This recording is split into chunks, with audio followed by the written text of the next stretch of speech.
Bem-vindo ao Humanoias, o podcast onde debatemos sobre as paranoias do fenômeno humano. Meu nome é Fernando e não existe cristofobia. Meu nome é Juliana e religião é uma neurose obsessiva universal.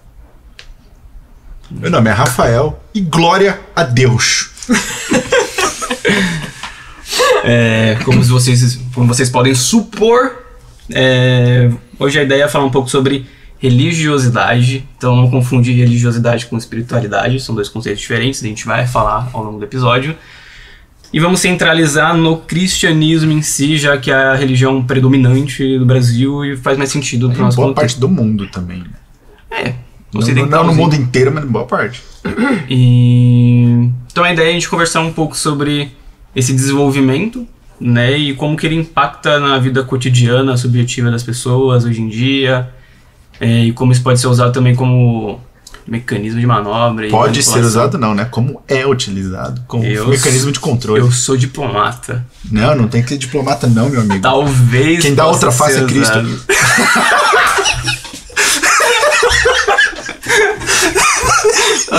Um bom argumento. Eu não dou outra face, eu bato nas suas duas. Eu bato nas duas, meu amigo.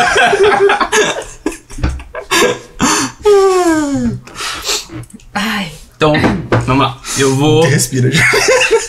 usar o que eu defino como... Não necessariamente vai ser uma definição comum de ser usada socialmente, mas é a definição que eu utilizo dentro desse contexto. Alguns teóricos vão utilizar também, e a qual eu escolho, mas outras pessoas vão dizer outros nomes para isso. Religiosidade é apenas dogmas de uma determinada crença institucionalizados. Então, eu crio uma instituição, crio regras baseadas naquela crença, as pessoas seguem essas regras, essa liturgia. Liturgia é todo o rito. Então, quando você chega, começa assim a cerimônia, aí segue esse padrão e finaliza da mesma forma. Isso é uma liturgia. Então, um indivíduo que vai para uma instituição que tem baseada numa crença, que tem essas regras ali, esses dogmas, ele segue, não pode ser só um indivíduo religioso. Ou seja, ele só se comporta baseado naquelas regras. A espiritualidade, ela já é muito mais ampla e ela não necessariamente abrange uma religiosidade. Comportamento religioso. A espiritualidade, ela é muito mais o quanto eu acredito realmente naqueles princípios e o quanto eu coloco em prática. Acho que dá pra gente colocar aqui. Pode falar, Juliana.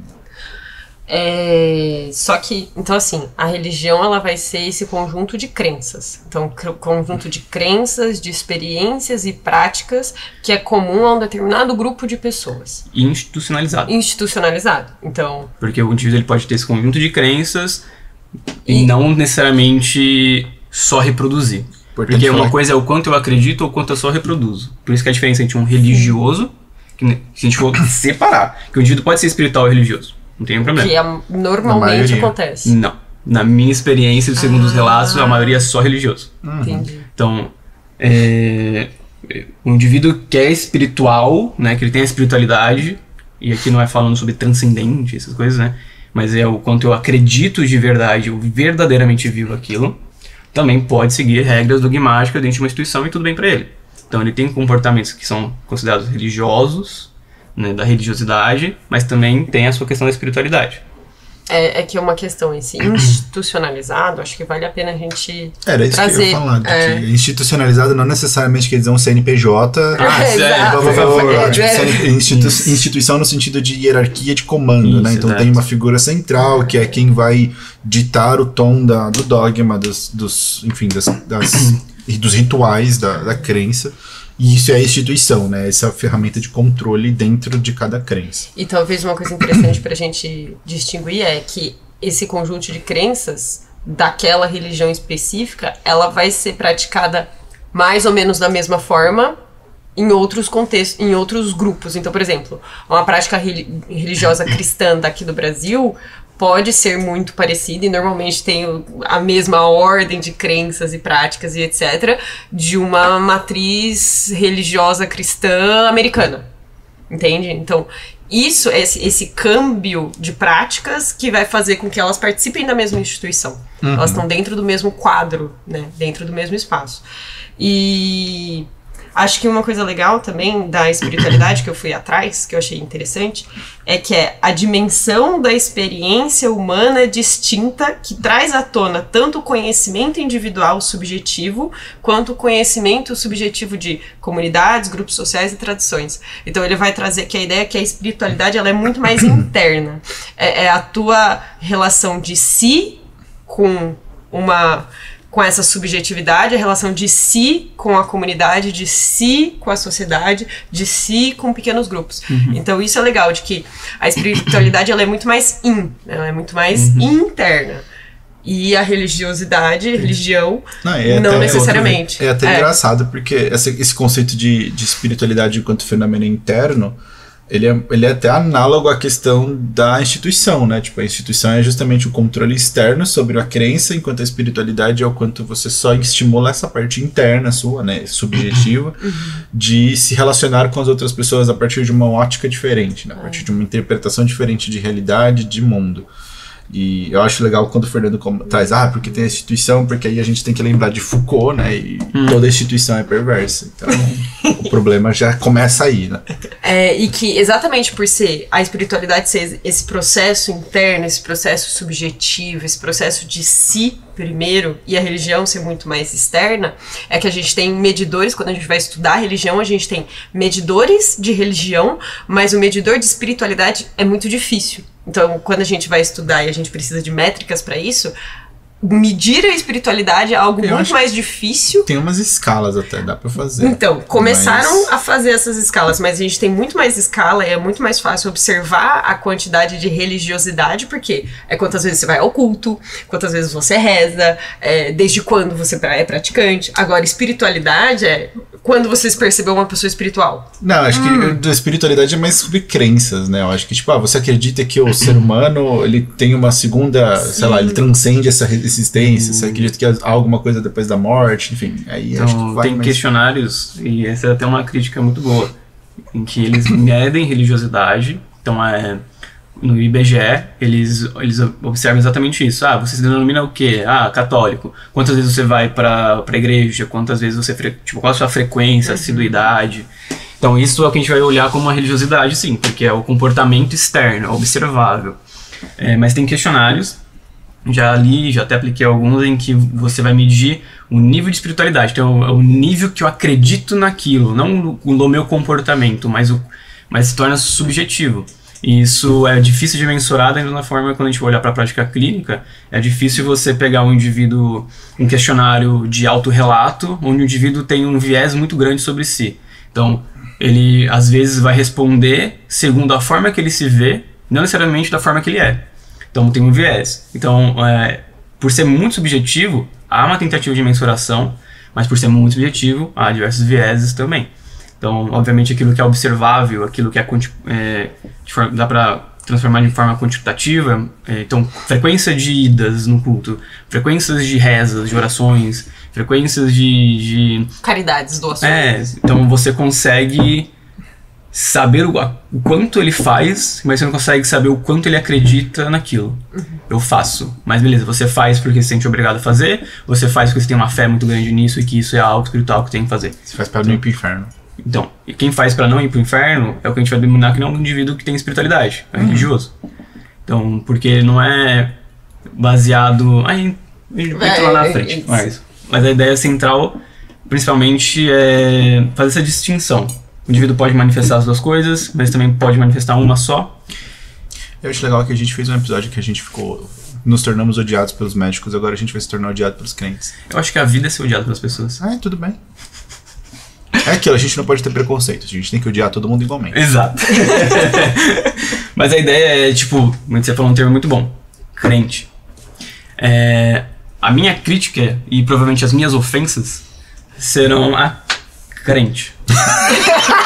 Não. Se você se denomina crente. Não, você pode se denominar. Não, mentira, crente. assiste até o final pra ficar puto com a gente. Me xinga mais aí. Mas, se você se denominar crente, talvez só use o nome que eu. Porque isso é meu. É o nome que eu separo. cristão. E aí, que eu separo, que é exatamente entre o crente e o cristão. Pra mim, o crente é exclusivamente o religioso. O cristão, ele é o espiritual. Ele pode ter só a espiritualidade, como ele pode ter a espiritualidade com a religiosidade. E tudo bem. Crente é só religiosidade e às vezes nem sabe o que faz. Só faz o que aprendeu e falaram que é isso. Então ele não vai pela fé, ele vai pela obediência, e não obediência a Deus, mas a uma instituição. Então por isso que eu faço essa diferenciação. Tem algum adendo que vocês querem trazer? Não, acho que de crente você manja mais. Não sei se eu fico feliz ou triste com essa observação. aí é a sua interpretação. Então, o que eu acho que é interessante a gente falar, sabendo que vivemos no Brasil, né, é a vertente do cristianismo que se propaga há anos aqui. E que no Brasil a maioria da população se autodenomina, né, cristão ou católico. E eu acho que ia chegar... que já faz tempo que eu não acompanho o IBGE, mas o último que tinha saído quando eu vi... Que não é que não faz tempo que você não acompanha, é que o Bolsonaro não fez. É mesmo? Então não teve a porra do censo de 2020 que devia ter. Ah, porque eles presumem que em 2020 o nível de cristão, né, de evangélicos, passaria o nível de católicos. Deus me livre. Não vai ser a mesma coisa. Não vai mudar nada. Talvez a Latte pudesse. Não, é porque eu tenho um problema com a fé, mas pelo menos os rituais católicos eu engulo um pouco mais, que eles são um pouquinho mais centenários, assim, tem uma artezinha por detrás. Agora, glória a Deus, igreja! E todo mundo, isso é uma bosta. O pastor metralhadora, essas coisas só acontecem nos crentes, só acontece com os evangélicos, cara. Você já viu tem um vídeo que o maluco, é muito bom, que o maluco ele pega a Bíblia e ele fala, eu vou atirar nele, como se a Bíblia fosse uma arma, e o maluco, e o demônio que ele tava exorcizando, tava tipo, ele pega a Bíblia e atira. Meu Deus, tipo, gente, o que tá acontecendo, velho? Isso é um circo. Meu Deus do céu. É um circo. Esse é o termo exato utilizado. Pelo menos na igreja você toma um vinho, você toma um você cabernet. Toma umas hóstiazinhas. Exato. Você toma um merlot. É chique. Tem cheirinho bom lá. Exato, tem um incensinho, tem a Rosana.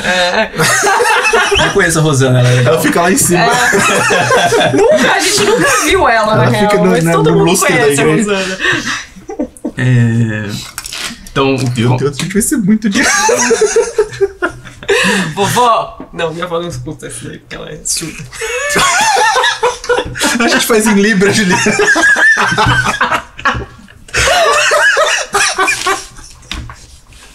Desculpa, vó. Não ouvi nesse. Desculpa, tá de boa. Desculpa, tio, porque o tio vai ouvir. Meu Deus. Então pensa assim, se a gente for voltar lá pro século XIX, ok? Depois da reforma, né? Não vou entrar nesse aspecto que não foi no século XIX, reforma né? Religiosa, exato, só fala que reforma que foi, senão vão achar que só fizeram um balcão. A igreja não é destruída, né? Exato, né? Pegaram o Vaticano e fizeram a laje. Pô, na real... Quando a reforma tiraram a laje, né? Não gostei. Ficou feio, estragou o Feng Shui. Só um side. Cristão, Feng Shui. Só um side. Vaticano... Tive a oportunidade de ir lá, né? Óbvio que eu ia ver a opulência. Mano, o bagulho é muito ostentação mesmo. Real, assim. Real ostentação. Tem uns bagulho tão grande lá que você fica assim... É muito dinheiro que foi gasto aqui, né? Não? Dinheiro não, né? Muitas vidas exploradas pra isso. Também. Enfim. Reforma. Igreja Católica ali, dominando tudo, blá blá blá, Lutero vai, vê, porra, isso não faz sentido. Começou, ele Reforma protestante. Traduzia lá a Bíblia acho que do latim pro alemão, não lembro agora. Do latim pro alemão. E aí ele, além do, mano, não faz sentido com os dogmas, ele coloca lá as 95 teses, cola na porta da igreja. Então tudo, tipo, começou a ter uma luta contra o domínio católico, porque era muito centralizador. Mas é isso que eu acho bizarro, porque o princípio da reforma protestante é um princípio interessante. Tipo, vamos democratizar o conhecimento da fé, porque justamente acontecia isso. Os padres falavam que dava na telha deles, porque você tinha que pagar por tudo. Exato.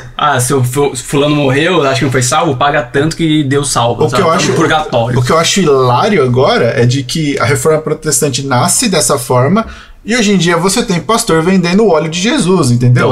Porque pentecostalismo Da onde que sai? não é necessariamente Minha filha, protestante. tem gente que vende guardanapo de Cristo benzido. Guardanapo, você não tá entendendo. Eu vou te falar das coisas que eu vi Tá. aqui. Você compra a caneta de Deus. Só vamos dar um histórico rapidinho pra galera aqui, que Fernando tem um background religioso muito grande na vida dele, por isso que veio o interesse dele na pesquisa religiosa e etc. Menininho cientista foi pela primeira coisa que tava forte na vida dele naquele momento. Eu não tenho um background quase nada religioso. E eu sou ateu desde que eu me entendo por gente. Exato. Então assim, é uma gradação. Fernandinho... Inclusive, eu quase fui expulso da catequese por causa disso. Foi muito engraçado. Veja só, eu não completei a catequese bonitinho, tirei lá as notas máximas. Nossa, eles me mandaram rezar uns Tirou bagulho. nota Jesus. Exato. Nota vai pro céu. Vai pro céu de 10. E ainda fiz a Você não é crismou? crisma, não, a crisma é... Crisma é quando você fica lá na igreja pra virar coroinha. Não, foi antes. Eu fiz. É catequese. Mas É que catequese tem fase 1 e 2, né? Isso, a fase 1 lá eu ainda fui que nem uma anjinha, toda bonitinha, de Nossa. branco, fofa. Eu lembro que eu fui me confessar e o cara me mandou rezar uns bagulho que eu nem sabia que existia, porque eu falei tudo no confessionário, porque eu tava cagando, né? Então eu falei, eu xinguei minha mãe, xingo meu irmão, bati não sei o que, já menti tá, loucamente. O cara, então você vai rezar um salve a rainha. Eu falei, mano, que merda é essa? Pronto. Vou cantar a música do Queen. Né? E então a reforma ela tem essa boa intenção de tipo, cara, você tá falando merda, você tá ensinando bosta, não é o que tá escrito, você é inacessível às pessoas, beleza? E daí nasce essa vertente protestante. Posso deixar os crentes cultos? Pode. O que o Martinho Lutero fez nada mais foi do que o comunismo religioso, de deixar ela acessível e socializável. Então vocês todos são comunistas, tá bom, crentes? Se Jesus ensinou a compartilhar tudo, né? Então. Voto de pobreza, porra! Eu tô acabando com o foco do Fernando. Então, em 1800 e tantinho, século XIX, a tendência predominante, por causa da reforma, eram cultos, né, celebrações baseadas na racionalidade, vamos dizer assim. Então era ensinado. É o que é a igreja presbiteriana hoje. A presbiteriana tradicional mesmo, você não tem essas manifestações espirituais que tem hoje em dia, bem litúrgico, é o que eles falam de palavra, então é ensinamento mesmo, baseado com contexto histórico, tipo, as pessoas realmente estudam para falar aquilo, então é baseado de uma forma mais... sistematizada. Eu não vou nem dizer científica, é sistematizada, sabe? Uma forma muito mais... acho que falar que qualquer coisa da religião científica é possivelmente replicável. Não é replicável, é baseado em alguma coisa, sabe? Tipo... Tem um método. Tem um método. Boa. Então, era assim. E você seguia a risca, beleza. Só que em Londres, no século XIX, teve um homem chamado Edward Irving, que ele era da presbiteriana, só que ele começou a falar que era possível sim aqueles dons espirituais que tinham na Bíblia. Então, o fulano fez fogo cair do céu, o sei lá quem falou sem estudar um idioma, tá tudo bem. Como assim é possível fazer fogo cair do céu? Porque assim, tem relatos... Okay, Dungeons and Dragons agora. Então, cara, você vai summonar... Exato. Tem uma Jesus passagem... tocou o fireball. Tem uma passagem... Revivify. Tem uma passagem na Bíblia... Mal sabem eles que era tudo uma partida de Dungeons and Dragons. True Resurrection, ele voltou depois de 3 dias. A Bíblia era só uma partida de D&D, né? Exato. Os aliens jogando. Tipo, homem de preto, sabe? Eu não sei se era o profeta Eliseu. Eu não sei. Tem um profeta na Bíblia que ele era careca. E aí... eu lembro dessa passagem. E aí, mano, ele tava andando assim na rua suavão, vai ali botar fogo nas crianças. E começaram a zoar ele. Aí umas crianças começaram a rir dele, porque ele era careca. E aí ele fez uma oração, summonou 2 ursos, e os 2 ursos mataram 42 crianças. E aí isso era pra mostrar, tipo, ninguém mexe com o profeta de Deus, sabe? Tipo, coisas... Isso já mostra a insegurança e a pau-pequenez. Mas isso era Velho Testamento. Velho Testamento. Era aquele Deus raiz de tipo, se você me pedir uma espada de fogo, eu te dou, cara, tá de boa.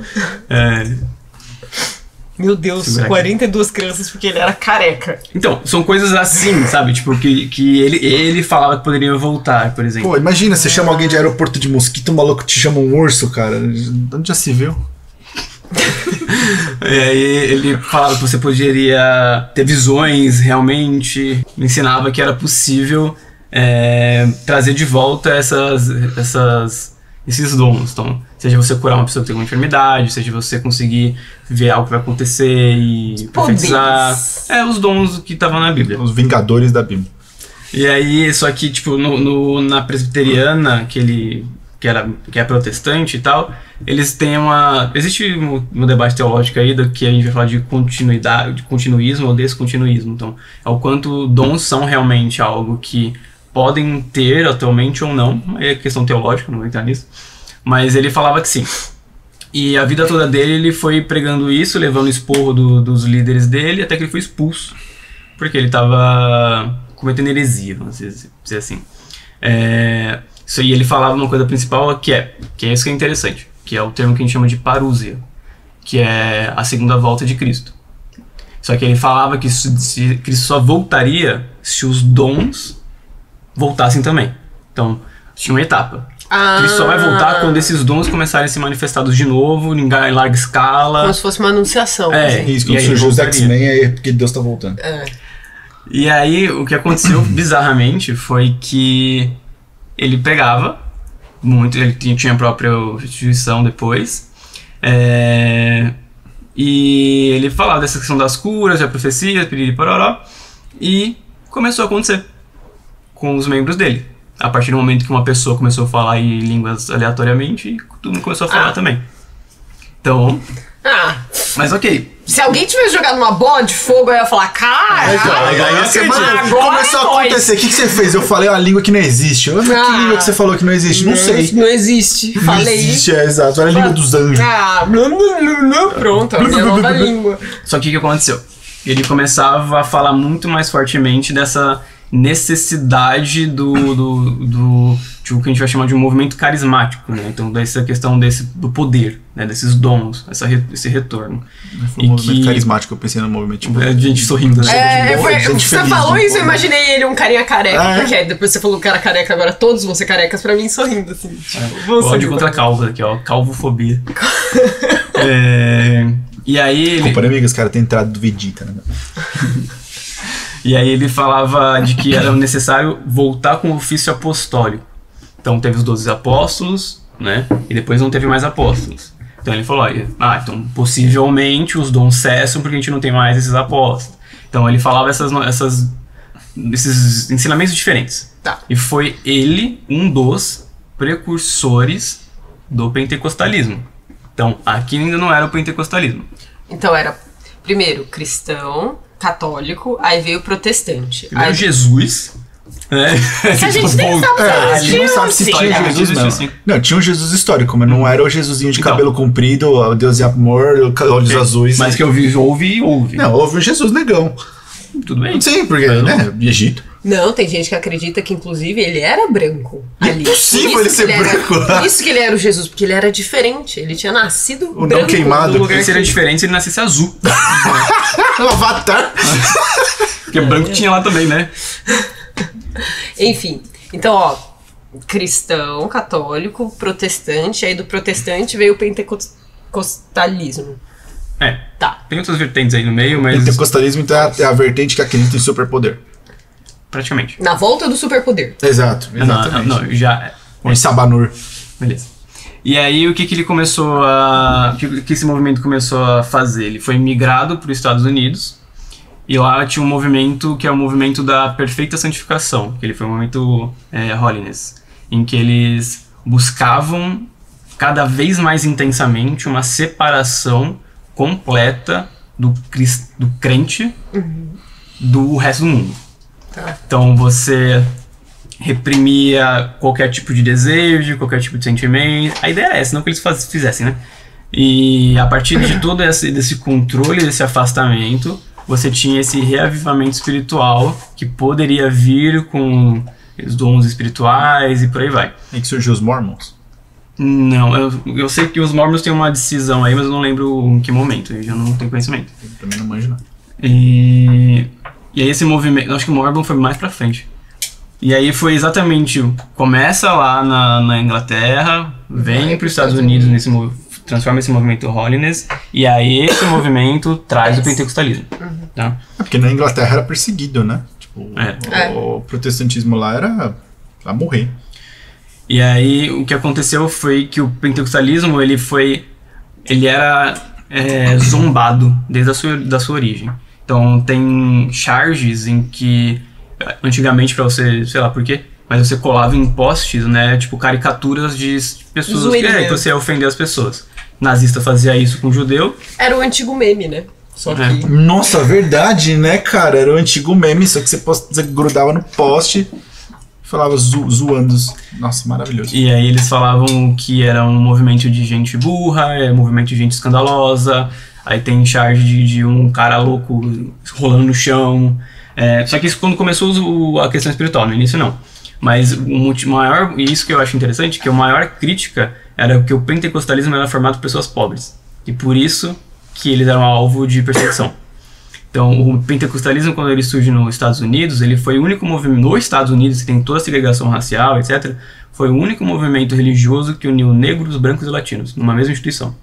Com o tempo foram separando instituições latinas, brancas e negras, mas ele foi o único movimento que uniu pessoas diferentes que tinham preconceitos entre si e toda uma questão social.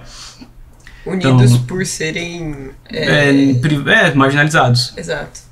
Então, Porque no começo os Estados Unidos era colônia, né? Tipo, teve o movimento da independência, mas a galera que foi da Inglaterra para lá e povoou os Estados Unidos era o restinho da gentalha da Inglaterra. Pensa que aqui já é o fim de 1800 já. Já. Não sei se já estava independente, acho que já. Já. E pelo Assassin's Creed que eu joguei, tá? Ah, muito bom. Assassin's Creed é história, gente. Mas é mesmo. Ezio tava lá. Sim, quando eu tinha esfinge na Grécia. E aí então tinha esse ênfase no poder e na separação entre o cristão e o mundo, né? O crente e o mundo.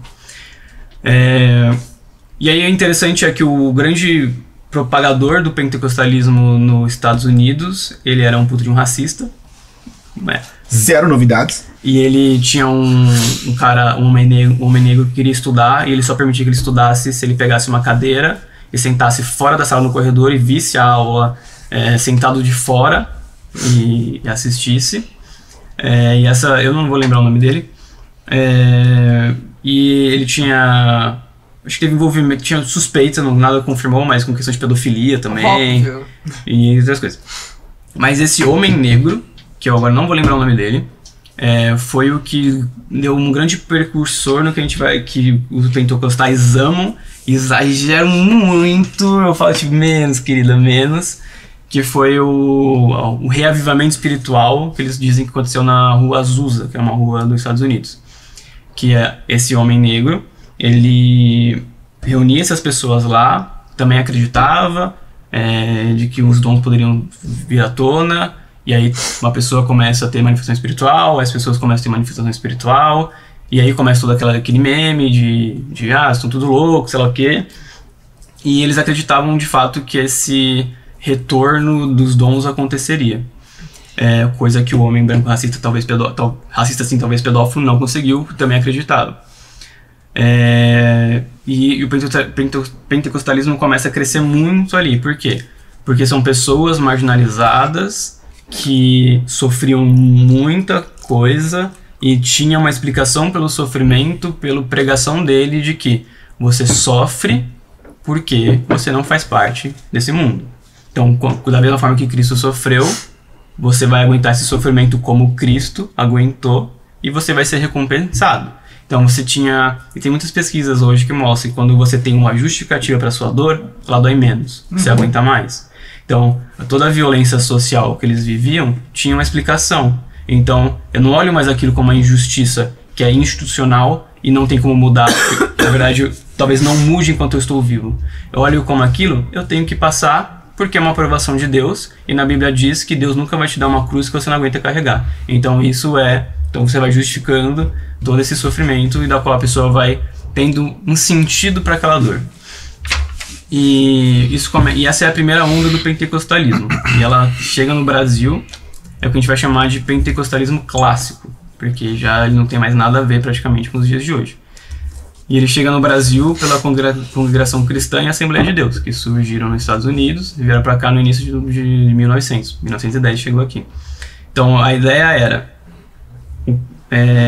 eles ficavam em lugares mais periféricos, eles atraíam pessoas marginalizadas, em sofrimento, de pouca escolaridade, pobres, desempregados, pessoas em miséria, e davam todo esse sentido de sofrimento para eles, e eles começou a se propagar bastante.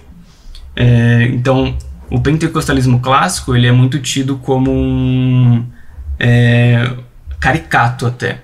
Então, é aquele cara que vai se vestir diferente, vai falar diferente, vai se comportar diferente, ele não vai no mesmo lugar que as pessoas vão, porque ele é completamente separado, entre aspas, do mundo, né?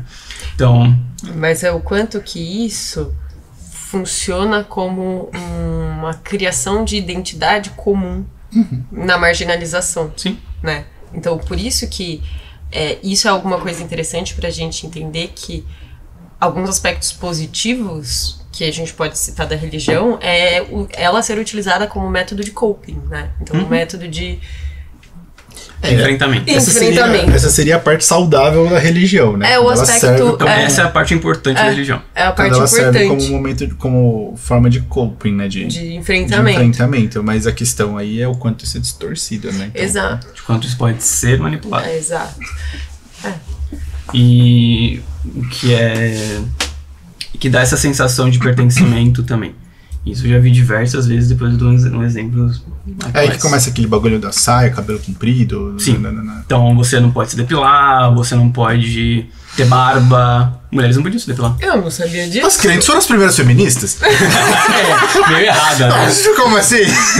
Meu Deus! Foi um feminismo oposto, né? Muito feminismo. Eu sei, né? Eu vou apanhar com essa. Eu quero muito um corte dessa cena. E aí você tinha toda essa questão de contra-estética também. Isso é um bom apontamento que você trouxe que eu esqueci. Então você não podia se cuidar tanto assim. Por que você vai... Eu já até ouvi na minha vida presencialmente numa instituição um pastor mais velho, assim, já não idoso, mas bem mais velho, falando de que Deus, que ele já teve um sonho, uma revelação de Deus, etc., de que Deus, toda vez que a mulher corta o cabelo, um anjo pega aqueles cabelos e deixa guardado pra Deus mostrar pra ela quando ela morrer e for pro céu. E tipo, falando isso como fosse um fato. Então, que você não poderia nem cortar o cabelo. Então, por isso que... Você tá fudida, Juliana. Mas eu já vou pro inferno, assim, por várias questões. Então, por isso que a gente tem... Cada sarda é uma alma que eu roubei. Faz sentido. Ela é ruiva, eu esqueci disso. O demônio tocou. O cabelo é vermelho por causa do fogo do inferno. Exato. E aí, por isso que tem aquele estereótipo da mulher cristã raiz usar saia jeans, cabelo super comprido. Então, tudo isso é obrigação da própria religiosidade. Porque se você abrir a Bíblia, não tem nada disso lá. Mas é religiosidade. É muito bizarro isso, cara. A gente chega ali. Por que isso ocorre? Exatamente porque, por não serem pessoas com estudo, não serem pessoas muitas vezes analfabetas mesmo, então elas iam diminuindo, mas ela tá reproduzindo aquilo que ela está aprendendo e não necessariamente o que ela está lendo. Então, abrir igrejas, a gente vê hoje, cada hora abre uma igreja num bairro. Então, eu não preciso do conhecimento... Eu vou quase abrir uma na minha casa para ter isenção de imposto. Eu não preciso de conhecimento. Minha igreja, minha garagem. Cientologia, parte 2. Oi? Cientologia, parte 2. Totalmente, a gente acredita no Deus Gygax. E não precisaria desse conhecimento teórico, teológico para conseguir ensinar ou abrir sua instituição. Você só reproduziria aqueles dogmas. Então o pentecostalismo ele acaba sendo completamente dogmático. Porque nada, ou melhor, praticamente nada do que ele professa você encontra escrito. Você vai ter recortes isolados, fora de contexto, que eles utilizam para justificar o que eles acreditam. Isso é muito louco, né? Porque exatamente por eles serem formados majoritariamente pela população periférica, você falou, muitas vezes não tem nem o estudo da alfabetização básica, nem nada assim, fica muito difícil criticar, né? Então, o que é falado como certo é tido como certo e acabou. A pessoa não vai ler na Bíblia isso, né? Ela não vai pensar criticamente sobre aquilo. Mas é por isso que eu acho que o movimento pentecostal é um teto de vidro gigantesco, sabe? Porque o movimento presbiteriano surge justamente porque vamos dar acesso a todo mundo das escrituras, todo mundo vai saber, e aí ele termina com, não, faz o que eu tô mandando aqui, você não precisa aprender a ler e escrever, não, confia no pai. Volta ao que era antes. Volta ao que era antes, né? É como Star Wars, ele rima. Só que uma coisa que é interessante que eles trazem é que ele cresceu muito, o pentecostalismo clássico, quando ele chega no Brasil, principalmente porque ele tem por causa do êxtase espiritual, ele se assemelhava com religiões afro-brasileiras. Sim. Então ele pegava essa população, né, então ele negava completamente outras religiões, é demônio e tudo isso, e atraía essas pessoas porque a prática e a sensação era quase a mesma. Parecida ali. Era bem parecido. Então, o pentecostalismo brasileiro, ele é único, porque ele mistura questões afro-brasileiras dentro da sua prática, coisa que nos Estados Unidos você não vai ter. Então você tem uma mudança completamente cultural aqui. E você vai, né, trazendo essas pessoas mais marginalizadas, com tendo sentido ali, pertencimento e tudo mais. E aí, lá para 1950, você então vai de 1910, vai se propagando. Já tinha se expandido bastante, porque eles chegaram em Belém, né? O primeiro chegou, eu não anotei, mas ele chega em Belém, chega lá mais pro norte, nordeste, porque chegou 2 tipos, mas eu não lembro exatamente qual local que eles chegaram. E vem descendo, né? Pro sul, sim.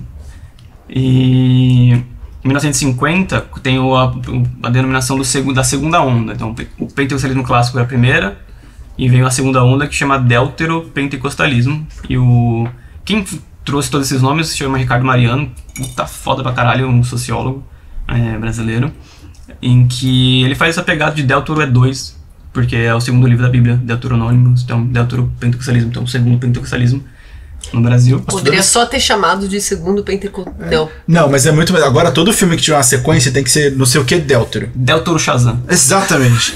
Vai ficar muito mais legal. Também acho. Mas é legal porque faz parte do contexto. Deuteronômios então é o segundo nome? Hã? Deuteronômios então é o segundo nome? Não, Deuteronômios. É que o nome eu não sei se é nome, mas é segundo alguma coisa. Pesquisei. E aí isso já mais para 1950. Só que acontece, essas novas igrejas começavam a perceber que ser muito rígida perdia membro.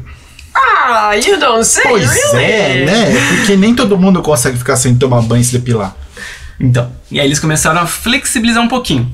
Então eles começam. Antes você não podia ouvir rádio, você não podia ver TV, você não podia nem ter TV na sua casa, pelo pentecostalismo clássico. Você tinha que ser totalmente separado. Jesus amado. O Deutero é o que eles começam a fazer pregação em rádio, a divulgar a sua instituição ali. E também porque eles perceberam basicamente que isso é uma forma muito boa de ganhar fiéis. Exato, você atinge muito mais gente. Com certeza.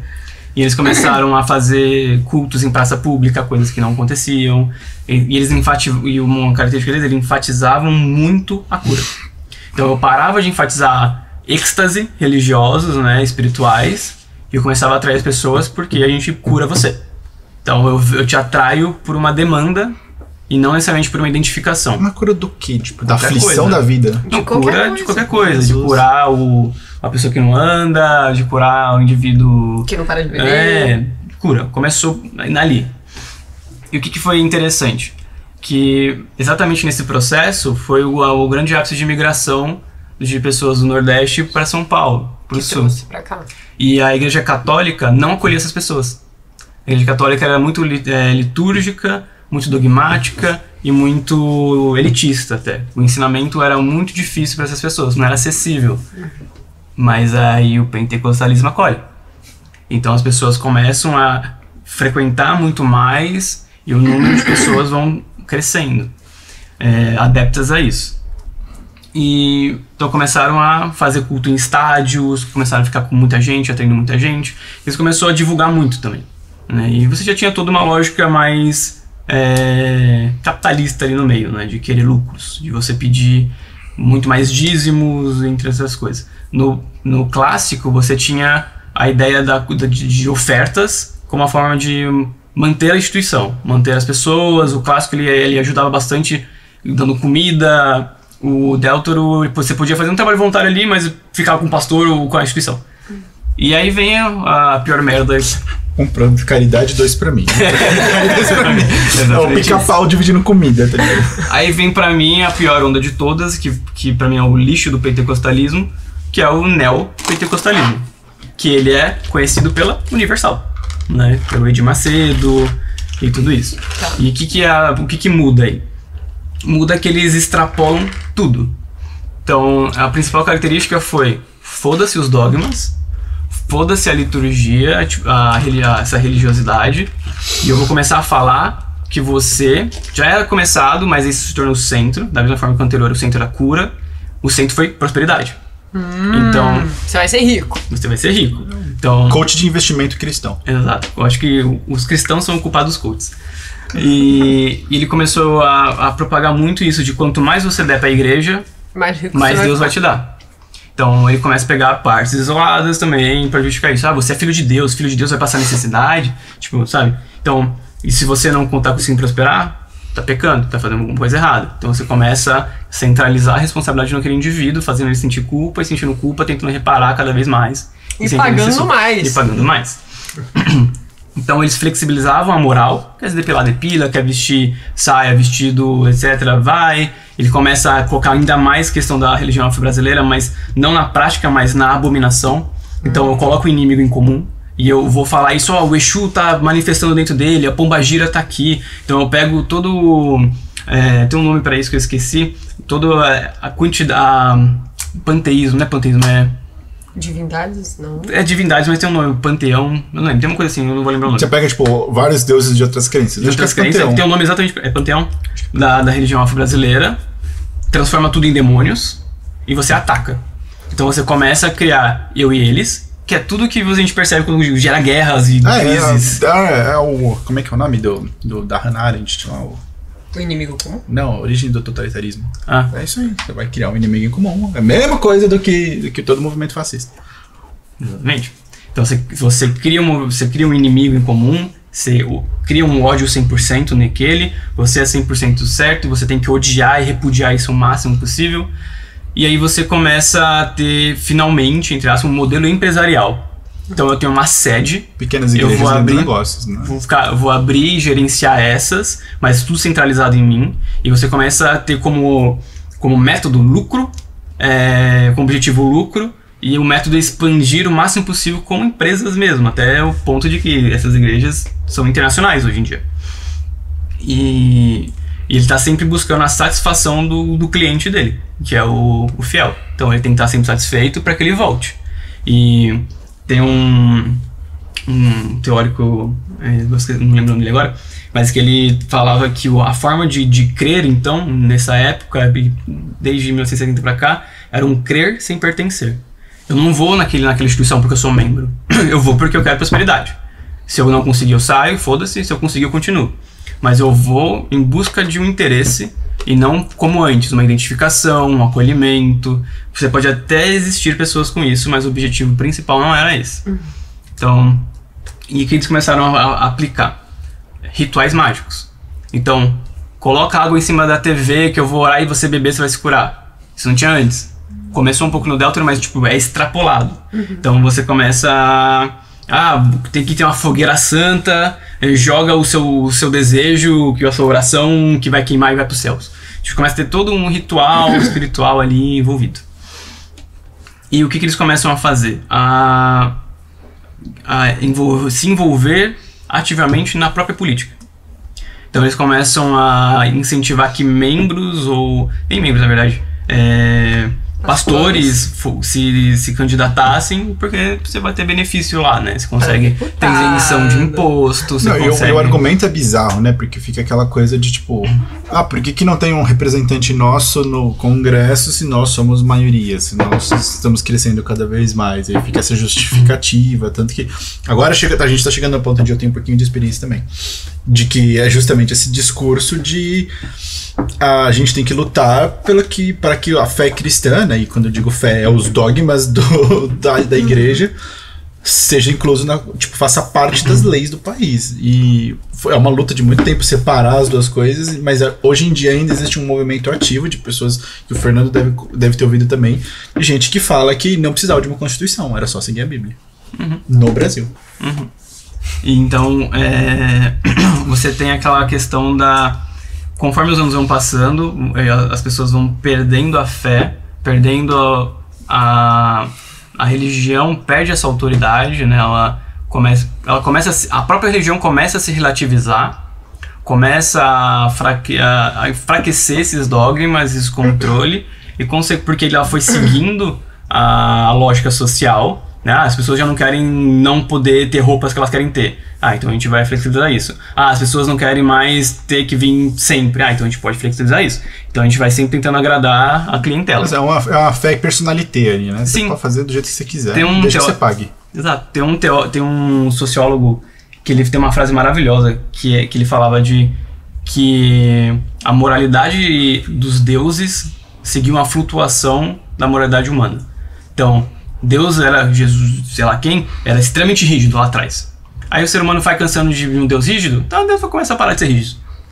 Eu acho que Deus agora ele tem que dar prosperidade, então Deus vai querer te dar prosperidade. Então se a gente pega o pentecostalismo, a reforma protestante, que inicia, entre aspas, tudo isso, e vai comparando com cada um, ninguém parece com ninguém. Então eu falo que se um cristão pentecostal clássico, que ele se diz o pentecostal, viesse pra cá nesse momento, ele odiaria todos os pentecostais. Porque o pentecostalismo hoje não tem nada a ver com o pentecostalismo antigo. Ele vai mudando, só que como as pessoas elas nascem dentro desse contexto, aprendem isso, eu acho que é eterno. Ele não entende que isso começou a acontecer há 20 anos atrás. E esse processo dessa relativização e a perda gradativa do poder da religião é o que a gente chama de secularização. Então, as religiões perdem poder, as pessoas deixam de acreditar, e isso é um processo internacional, né? Então, as pessoas começam a ter mais acesso ao conhecimento, mais acesso à informação científica, e elas começam a questionar mais e obedecer menos. E é legal que chega num ponto onde isso passa a ser demonizado também, né? A ciência é inimiga da religião. E eu ouvi isso diversas vezes, de que você não pode levar a ciência tão a sério assim, que a ciência é a nova religião. Eu já ouvi, eu nunca vou esquecer desse dia.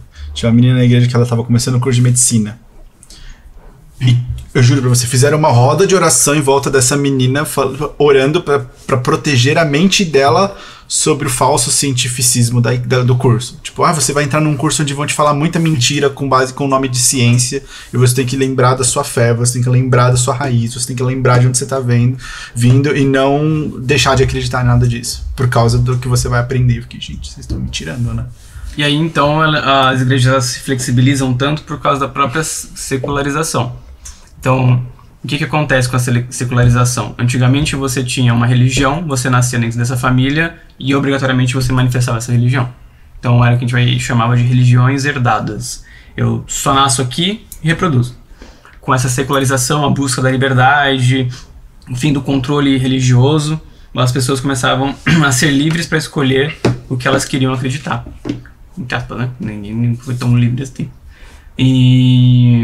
Então, o que acontece é que as igrejas começaram o quê? Se moldar novamente. Então, você não precisa ser membro. Você só vem aqui fazer um ritual. Então, o que você vê muito nas igrejas neopentecostais é campanhas. A campanha da libertação, a campanha do milagre, a campanha da prosperidade. Tirar o encosto. Campanha de vacinação contra o mal-olhado, campanha de imunização contra o Exu. Aí, então, eles começam a fazer diversas campanhas. E começa a ser campanha para atrair aquelas pessoas, né? Então, eu vou nessa campanha, eu crio toda uma forma de atração para que as pessoas para que as pessoas se sintam atraídas àquilo. Então, não só pelo objetivo, que seria a libertação, a prosperidade, seja o que for, mas também todo um espetáculo. E aí começa a ter uma grande mudança. Já tinha, né, no neopentecostalismo, mas eles extrapolam nessa que... Não estou acompanhando as novas publicações, mas quando eu começo a fazer minhas pesquisas nesse momento, em que eu falava para minha orientadora de que era para a gente escrever Eu falei todo para ela, toda a ideia. Ela falou, Bruna Salvage, né? Queridinho. A sua ideia é para uma tese de doutorado. Agora ela faz um recorte, a gente tá fazendo uma iniciação científica ainda. Você vai fazer o TCC, você vai ter outras publicações. Aí era de uma nova onda, uma quarta onda. Porque eles começam a se apropriar de símbolos judaicos. E aí com essas igrejas, até então, você tinha no máximo um pastor, um bispo. O de Macedo, o cargo máximo lá é bispo. Então você cria uma nova instituição com símbolos judaicos e o título máximo é um apóstolo. Então, como que é a hierarquia? Você tem lá toda a hierarquia normal, pastor, bispo e apóstolo. Então, a minha instituição tem uma pessoa acima da sua instituição. E não tem como a Universal, por exemplo, simplesmente colocar apóstolos mais. Porque já faz parte de todo o processo dela. Então ela teria que se ressignificar. Por isso que o Edir Macedo ele constrói o Templo de Salomão. Por isso que o Edir Macedo ele tem esse templo e tem símbolos judaicos ali. É uma forma de atrair essas pessoas. É uma forma de você estar se inovando dentro do mercado religioso.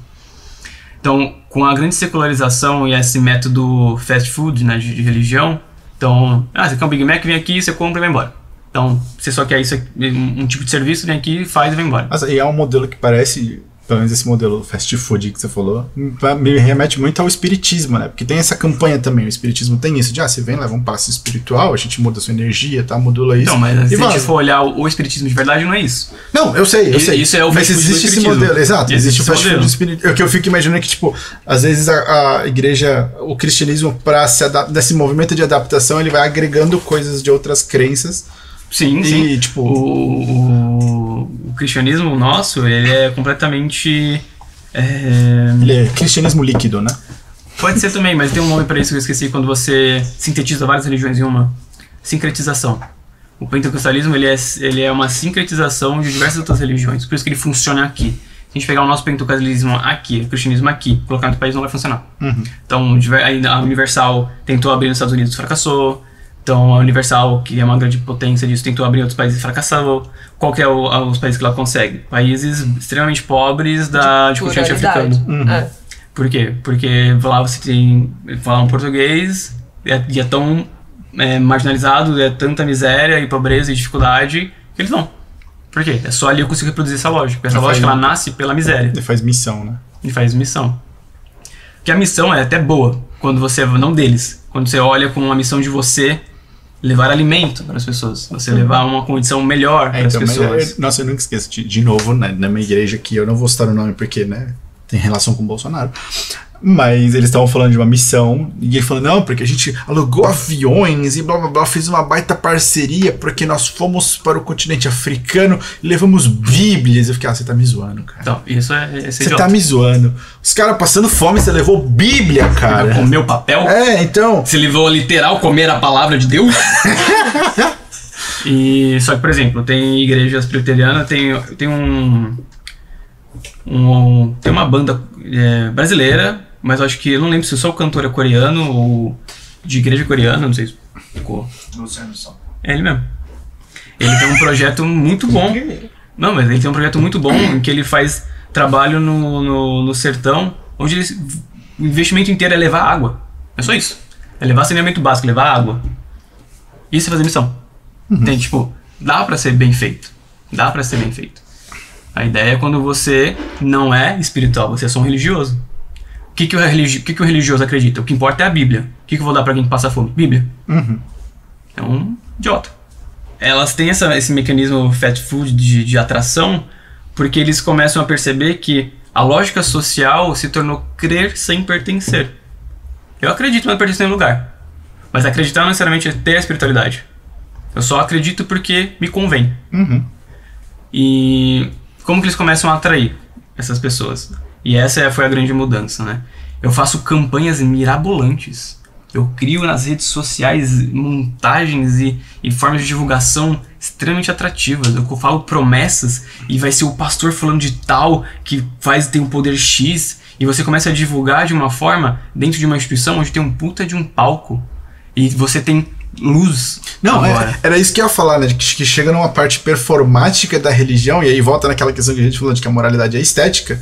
Porque você vê igrejas agora fazendo investimento em tipo, não, vai ter um grupo de dança, mas o instrutor do nosso grupo de dança é uma dançarina profissional.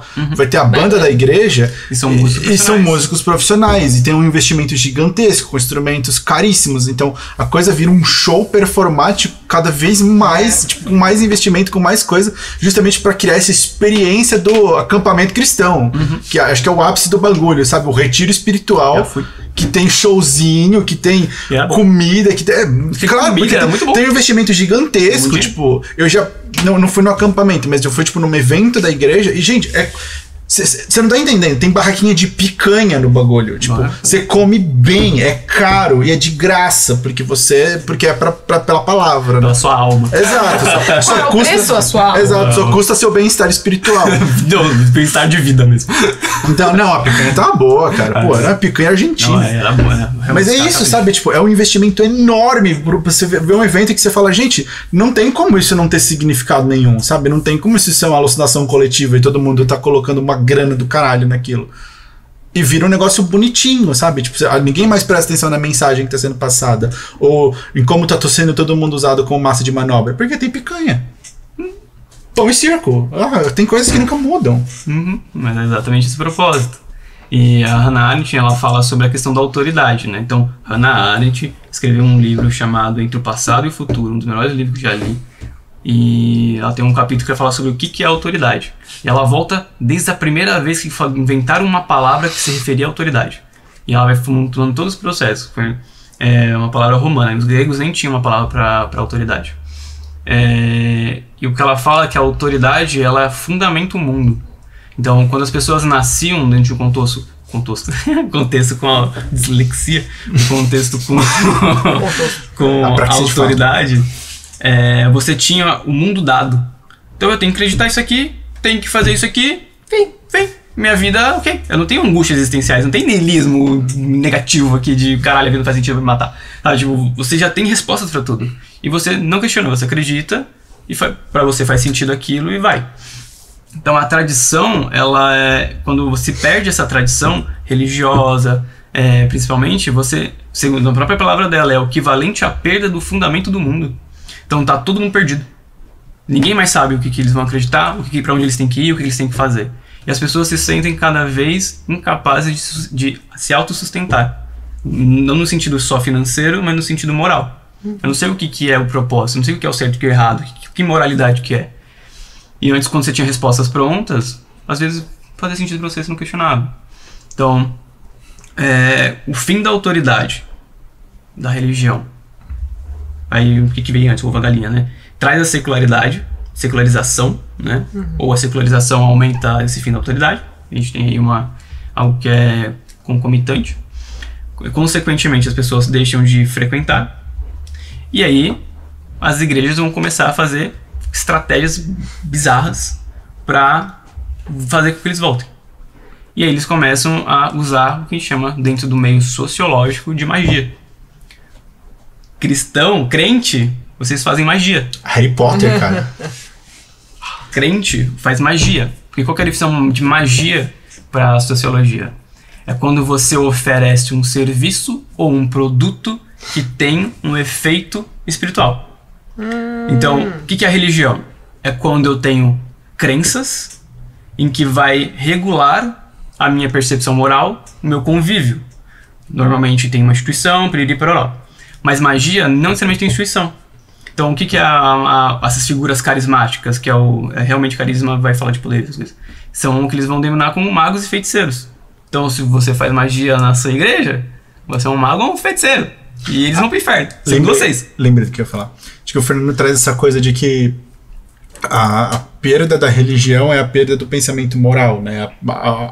A pessoa, quando tem esse choque, né? A sensação, ela tem essa impressão de que, putz, agora eu não sei mais o que é certo e o que é errado. E isso é tão verdade que as igrejas pregam exatamente isso, né? Tem aquele discurso clássico de que o ateu não sabe o que é o certo e o errado, porque ele não tem a bússola da religião, como se essa fosse a única bússola que existe, né? Sartre manda um abraço pra eles.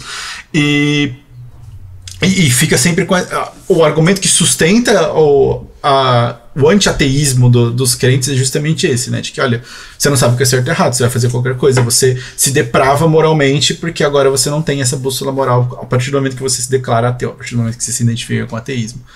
E eu acho isso muito bizarro, porque não faz sentido essa lógica pra mim, sabe? Tipo, mas quando você nasce dentro da instituição, vindo desde a sua infância, vai fazer. Exato, eu imagino exatamente isso, sabe? Se você é criado, e eu tive a experiência justamente disso, de conviver com uma pessoa que nasceu e viveu e cresceu toda a vida dela dentro desse meio, e era inconcebível eu virar pra ela. Eu nunca esqueço desse dia, porque ela virou pra mim e falou, tipo, tal coisa que a outra religião faz, acho que era Umbanda, tal coisa, Umbanda faz ritual. E você faz... Foi exatamente isso. Eu falei, cara, mas sua igreja também faz ritual? Não, a gente não faz ritual. Eu falei, porra, tomar vinho na Páscoa é o quê? É ritual. Ritual é um rito, é algo exato, que eu faço é qualquer coisa, qualquer comportamento sistematizado que tenha uma função espiritual. Isso é um ritual. Qualquer coisa que você faz é ritual. Vocês comeram pão é ritual. Vocês fazerem o símbolozinho da cruz é ritual. Tudo isso é ritual. E ela ficou como se eu tivesse quebrado o mundo dela em dois, sabe? Tipo, não é ritual. Crença central. Tipo, não é ritual. Não é ritual. O que a gente faz é certo. Eu ritual. Não sou da Umbanda, mas era nesse nível, sabe? Tipo, a pessoa ficou incomodada de uma forma que ela tava, tipo, reafirmando pra ela de que ela não fazia ritual porque ritual é errado. E o que ela faz é certo, porque ela cresceu acreditando naquilo. E eu, tipo, gente, tudo é ritual. Você vê o quanto que o bagulho mexe. Tipo, é personalizante, sabe? Porque você falou zoando, mas é isso, sabe? Aquilo fazia parte da crença central da pessoa. Ela só se identificava como gente a partir do momento que ela identificava aquilo como certo e o resto como errado. Você cutuca aquilo, ela se desorganiza. Não, falei mesmo, é crença central mesmo. Você cutuca aquilo, você desorganiza ela inteira. E aí... Então, com o fim da religião, você tem uma falta, nesse sentido. Vem a magia, porque ela é personalizável. Eu escolho o que me faz sentido ou não, o que me aí que surge um jovem místico. O jovem místico é um puro mágico imbecil ainda. Né? Porque ele começa a só propagar a meritocracia de só pensar positivo. Tem depressão. Pensa positivo com a depressão. Vai tomar seu cu. E as igrejas já começam a oferecer isso. Então, vem aqui nesse ritual, vou falar da qual eu participei já com pesquisa mesmo. Eu ia, frequentava. Teve uma. Já te exorcizaram? Não. Cara, eu tenho um fetiche de participar do ritual de exorcismo, mas em mim, assim. Parafilia, né? A gente tem que falar sobre parafilia. Porque, cara, deve ser muito legal. Eu ia muito fingir que eu tava possuído só pra ver o que eles iam fazer depois. Aí que eles vão te dar dinheiro, parabéns pela atuação. Eventualmente, talvez, mas, tipo, porque eu acho muito bizarro. E eu já escutei histórias. E eu tenho essa curiosidade doentia em mim. E, tipo, toda vez que eu escuto essas histórias de não, porque eu vi gente possuída, e eu escutava, e assim, eram pessoas que eram próximas de mim, e eu não tinha motivo pra acreditar que ela tava alucinando. E ela falava pra mim, cara, eu vi gente subindo pela parede. Eu falava, eu conheço essa pessoa não é esquizofrênica. Então, o que fez ela ou ver isso, ou acreditar que ela viu isso? Como é que foi essa experiência, sabe? Realmente tem isso. E eu tenho muita curiosidade de, tipo, cara, eu quero estar lá, eu quero ver, pra entender pelo menos como a pessoa interpreta que ela viu alguém subindo pela parede, ou que ela viu alguém falando línguas, ou que ela viu alguém apagando fogo com a cabeça, com a mente, sabe? Tipo, ou levitando da cadeira. Tipo, como você chegou nessa conclusão e qual é o fenômeno que te fez ter essa conclusão? E eu tenho muita curiosidade sobre isso. Porque parece... É muito fácil falar, é um ator, ela sabe, é um negócio meio encenado. Mas eu não acho que seja. Eu acho que é um acordo coletivo ali, de que a partir do momento que tem uma pessoa num papel específico de, sei lá, possuído, e outras pessoas no papel específico de exorcistas, ou enfim, de gente que tá liberando aquele espírito, todo mundo se comporta como um roteiro, mas é um roteiro implícito, sabe? Tipo, meio inconsciente coletivo. De que ninguém combina aquilo, mas todo mundo sabe que é aquilo que tem que acontecer, então todo mundo se comporta de acordo com os papéis de cada um. Eu já vou envezado. E eu vou... Nossa, aqui a gente vai ter tempo, mas eu já vi isso diversas vezes. É muito comum, só pra não só cortar, né? Tipo, mas disso acontecer porque eles falam que um culto, ele foi bom se ele foi intenso no nível espiritual. Então todo mundo vai lá querendo isso, ver isso, vivenciar isso, seja lá qual for o que você vai representar ali. Então eu já vou querendo isso, eu já vou querendo ter esse êxtase, eu já vou por observação. Então vamos falar naquele condicionamento social em que eu não preciso passar necessariamente por uma experiência para ser condicionado, eu posso ver o outro passando e isso já condiciona o meu comportamento. Então eu já vejo que me comportar daquela forma frenética é reforçado socialmente. E eu já vi como que se comporta. Então eu acredito naquilo, eu tenho uma intensificação emocional, só me comporto. E aí fica fácil esse êxtase, né? Porque eu já sei como tem que fazer, eu já sei o que é reforçado, o que é punido, já estou condicionado a isso e só reproduzo. E é muito comum isso de você ver coisas, mas é porque você fica enviesado. Por exemplo, eu na época mais cristãozão assim, tem muito comum de você ir pro monte, né? Você vai pra um lugar no meio do mato, você se reúne com o pessoal e faz um culto aí. Você vai pro come. Praticamente. Porra, faz sentido. Nota daquele come. E aí, porque na Bíblia eles faziam isso, então eles como se fosse um lugar mais, né, espiritualizado, assim. Então é muito comum pessoas verem coisas ali. Por quê? Porque tá escuro, né?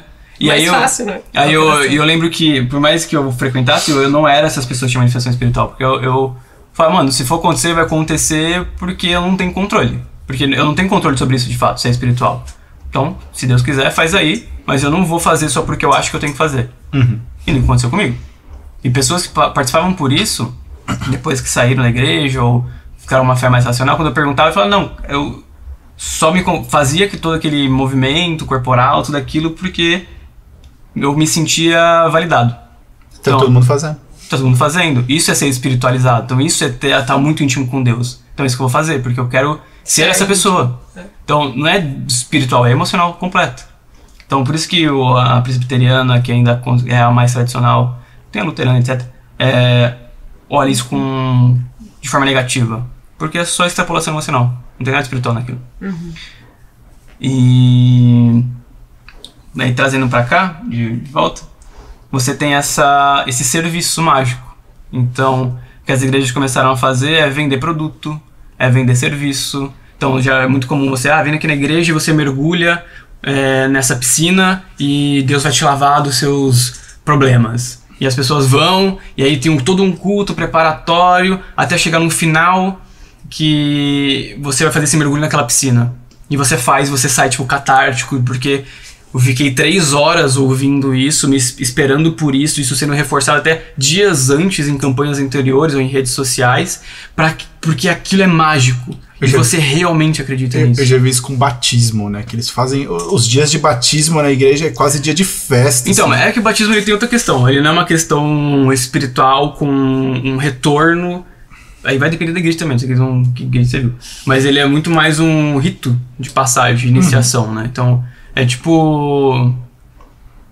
Porque eles falam que morre aquela velha pessoa e nasce o crente. Mas é a só fábrica de crente, é o batismo. Mas é só um rito, entendeu? É só um ritual. Ele não necessariamente tem nossa, você veio ali e a sua alma mudou. Não, mas o que eu tô querendo dizer é mais essa questão do condicionamento para tornar algo gigantesco, sabe? Porque tem igrejas e igrejas. Então eu já vi igrejas em que o batismo é uma aguinha que tipo uma vasilha que você só afunda a cabeça e mas eu acho... Então, católica é assim. Eu fui batizado assim, inclusive.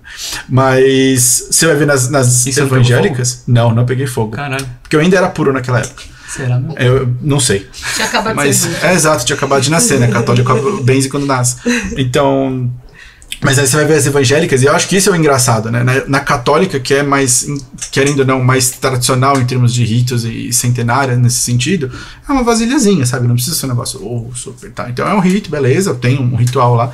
E essa é a diferença que eu enxergo, pelo menos, que na católica é um ritual. Então é um bagulho que faz parte da fé, mas não é um evento, né? Na evangélica, não. Na evangélica, você se benze, você... Descendo na água. Não, é numa piscina. E eles fazem a piscina dentro do salão do culto. Então é uma piscina móvel que eles trazem pro palco.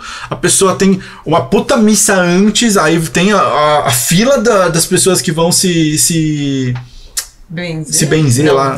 Batizar. Se vão se batizar, isso. Tem a fila das pessoas que vão se batizar, aí de uma em uma sobe, tem aquela coisa super sistemática, todo mundo vendo, todo mundo aplaudindo, blá, blá, blá, blá. Depois tem outra missa, outro culto, na realidade, porque não é missa, a galera cantando, sabe, aquele canto gregoriano, como se... nossa, é um espetáculo o batismo da igreja evangélica aí. E eu entendo que é justamente por isso, sabe, porque não é mais, pelo menos da evangélica, eu não vejo mais como um rito, que é uma coisa, entre aspas, comum da fé, vira essa coisa mágica de, tipo, esse espetáculo de verdade, de, tipo, olha como nós somos grandes e opulentos e blá. E qual é o nome do artigo? O espetáculo mágico da fé. Aí, ó. Ah, Então, tudo isso que eu tô falando não é nada da minha pesquisa. Tipo, não é a pesquisa em si. É só a parte um pouco teórica ainda abreviada. Então eu acho que a gente tem que encerrar essa primeira parte aqui. Deixa que eu encerro, porque ainda não chegou no fim. Isso. Mas já tá no fim, só quero falar sobre exatamente isso que você trouxe, que é... O que eu começo a fazer para atrair? Serviços mágicos, produto mágico. Beleza, mas o que eu faço então para você só não vir comprar? Eu posso criar um show. Eu tenho um palco, eu tenho um cenário, eu tenho luzes, eu tenho telões, eu tenho músicos profissionais, eu tenho esse tema, essa campanha, esse produto e serviço só vai ser vendido ou oferecido no fim, mas eu tenho diversos pagamentos que você vai fazer no processo. Então tem pessoa que pede oferta, aí vai vender um produtinho mágico ali, vai falar sobre um serviço mágico lá. Por exemplo, teve um culto que eu fui participar, que era o culto, eu só vou dar esse exemplo que é o que está no relato, um dos relatos da pesquisa. Então, em síntese, o que eles fazem? Eu preciso extrapolar símbolos religiosos, sincretizar dentro da minha instituição. Então eu pego o panteão mesmo, panteão da religião afro-brasileira, demonizo. Pego os símbolos dos judaicos, coloco na minha igreja como me distinguido das demais. Então eu crio uma inovação no mercado religioso. E aí eu começo a atrair com promessas de produtos que vão te salvar a vida ou serviços que vão te salvar a vida. Então serviço eu vou lá e faço tipo... Aí você ficou curado. Eu não te dei uma coisa. Aquele gif do gatinho que joga maldição? Não. O gato bate no outro e o gato levanta e fica assim. Seu gato é bravo? Não, ele joga feitiço. Ele é mago. Então o serviço eu não te dou um produto em si, eu faço algo ali. O produto é O produto é você, né?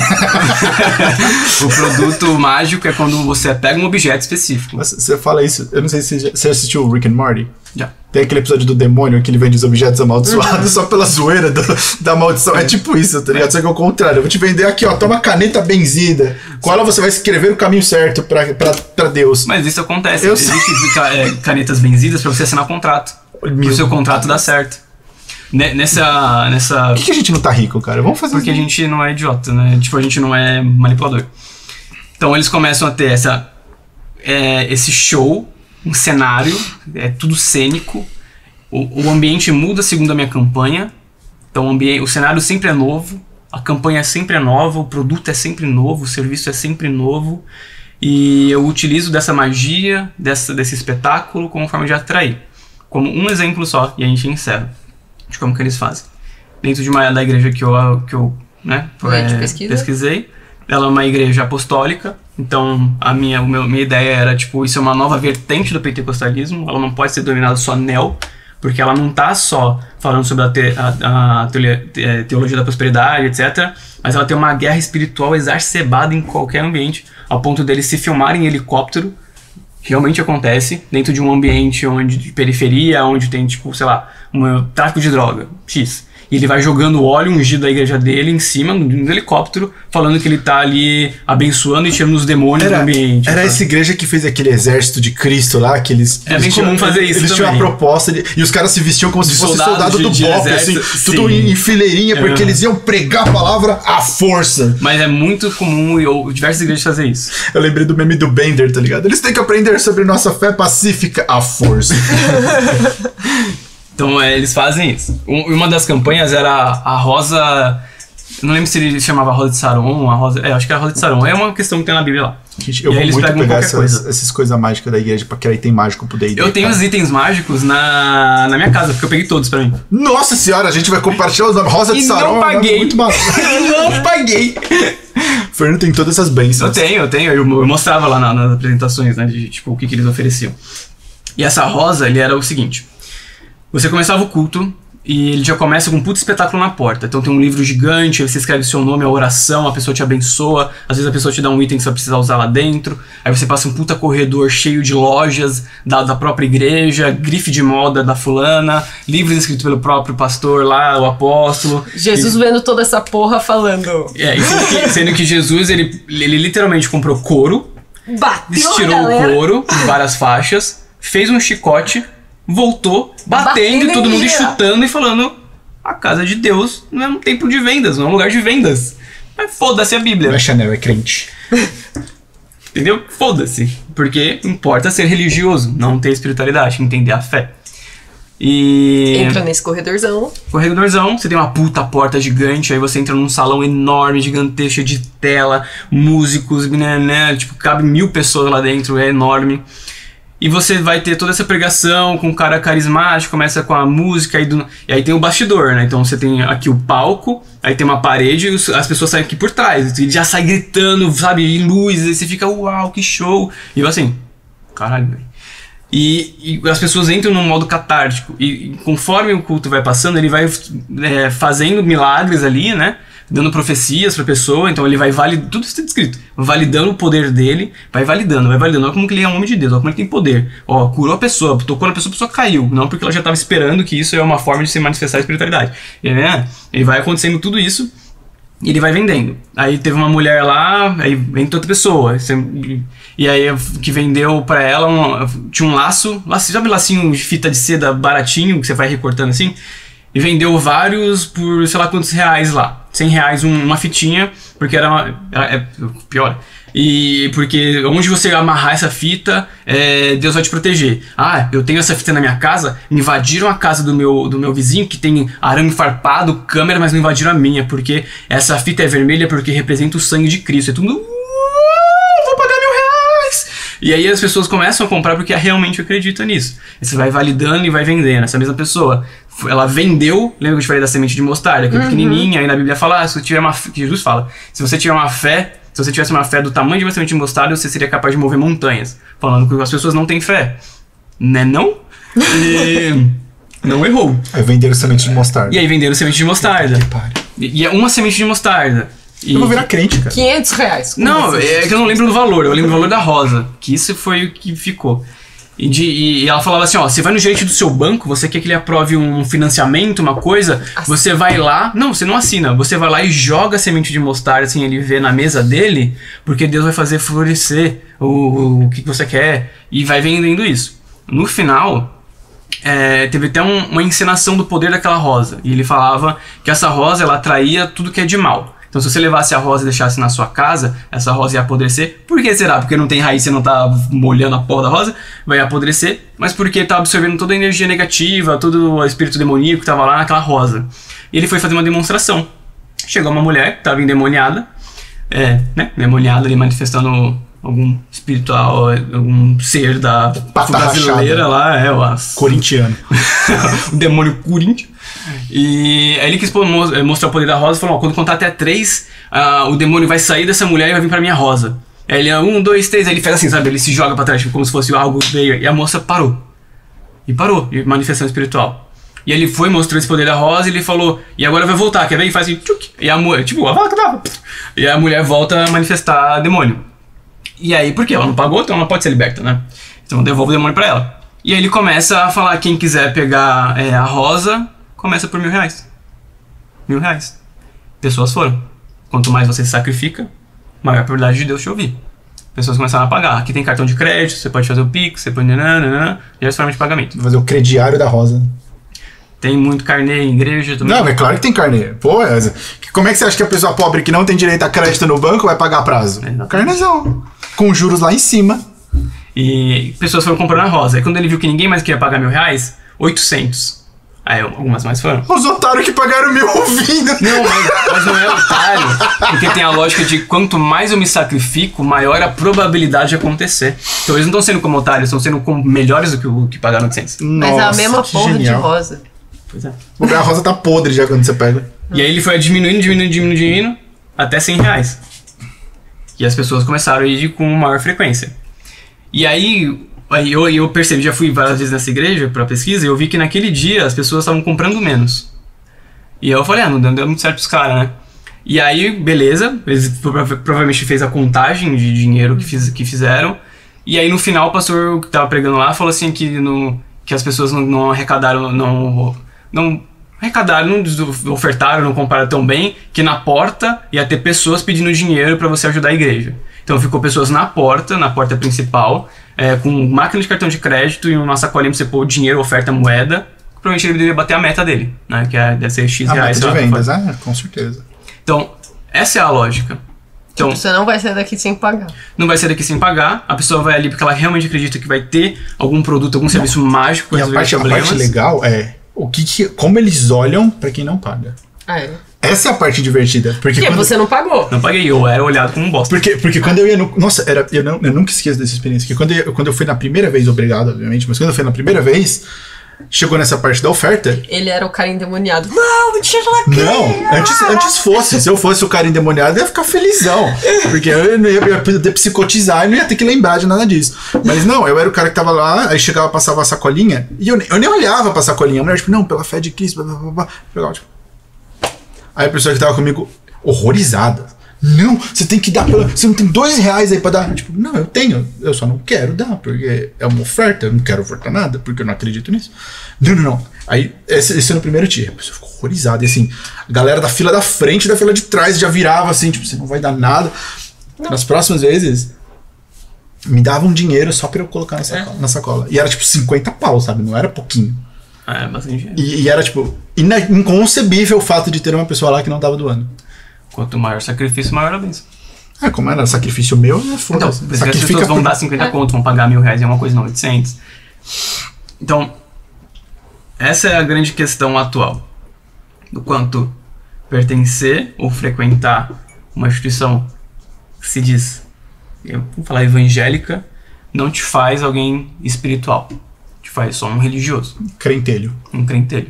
Onde você simplesmente vai reproduzir uma lógica que não faz sentido nenhum com a sua fé, porque tá escrito ali, né? O cristianismo tá ali, tá escrito. E não tem nada ali do que você pratica, e você vai abominar outros tipos de religiões, outros tipos de pessoas com fés diferentes, sendo que nem você sabe o que você acredita. E nem você reproduz ou manifesta o que está escrito. Então, essa é a lógica atual, né? A lógica de que as instituições evangélicas, em sua maioria, principalmente neopentecostal e apostólica, são instituições que tendem apenas, né, para não ser precisado, talvez, a oferecer magia. Serviços mágicos na qual você vai, paga e acha que você é especial. Eu acho que eu vou abrir Se você for pro bruxismo, você pode fazer então, eu vou abrir a igreja Hogwartsiana de São Paulo.